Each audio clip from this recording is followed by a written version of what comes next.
En ce 17 octobre, on voulait aussi noter la place de la femme. On a cherché justement pour que une femme lise ce texte. Donc s'il y a quelqu'un dans l'Assemblée qui veut lire le texte, il n'y a pas de souci pour moi. Justement parce que la femme a toujours fait partie des luttes, a toujours eu sa place, même si elle était dans l'ombre. Donc Fatima, née le 5 août 1946, décédée le 17 octobre 1961. Elle avait 15 ans. Fatima Bédar était trop légère, trop jeune, trop insouciante pour mourir. À l'opposé de ceux qui sont désormais ses bourreaux à jamais et qui l'ont précipitée au fond des abîmes.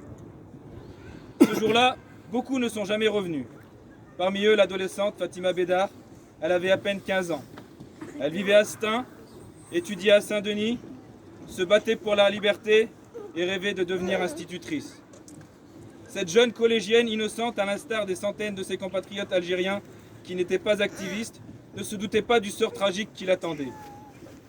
Gonflée par son enthousiasme et ses rêves juvéniles, elle n'avait qu'une seule idée, celle de marcher sur les boulevards parisiens et prendre part aux manifestations pacifiques organisées par la Fédération de France du FLN. Celle de dénoncer le couvre-feu raciste imposé alors aux Algériens par la préfecture. Elle n'en est jamais revenue. Comme des centaines d'autres victimes, elle a été précipitée dans les eaux de la Seine. C'était un mardi, en ce temps gris et humide, Fatima avait une seule idée dans la tête, rejoindre à tout prix les manifestants et selon les témoignages des membres de sa famille, elle s'était accrochée avec sa mère qui voulait la dissuader de participer à la manifestation. Malgré l'opposition de ses parents, Fatima a tenu à clamer pacifiquement son opposition à la dictature de Papon, qui avait instauré un couvre-feu à tous les Algériens en ce mois d'octobre 1961, peu avant l'indépendance du pays. Elle n'en avait fait qu'à sa tête, s'est rappelé son frère cadet, qui disait que sa sœur n'était ni grincheuse, ni rebelle, mais visiblement, elle était précocement consciente de sa différence et de celle de ses compatriotes, éprouvés par les dures conditions de vie et de travail. C'est pourquoi les manifestations du 17 octobre lui donnaient l'opportunité d'exprimer ses sentiments de révolte.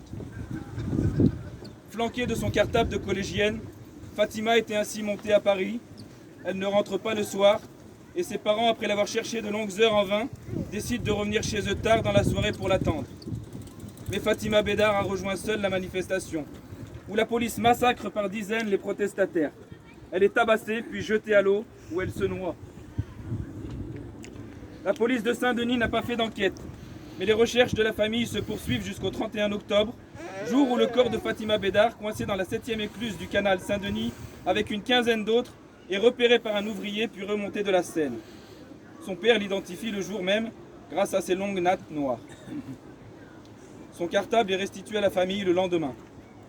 Alors qu'il ne sait ni lire ni écrire le français, il est obligé de signer un procès-verbal affirmant que Fatima s'est suicidée par noyade. Heureusement, la vérité finit par éclater grâce aux investigations en 2003 de quelques journalistes sur les massacres d'octobre 61. Il est ainsi mis en évidence que le corps de Fatima n'a pas été repêché seul du canal de la mort, mais découvert avec une quinzaine d'autres, tous plongés à vif dans l'eau. Le rapatriement de sa dépouille a enfin eu lieu en 2006 grâce à un formidable travail procédural mené par la fondation du 8 mai 1945. Depuis, l'adolescente aux cheveux longs noirs repose dans sa terre natale, au cimetière des Chouhadas à Tichy. Elle avait 15 ans.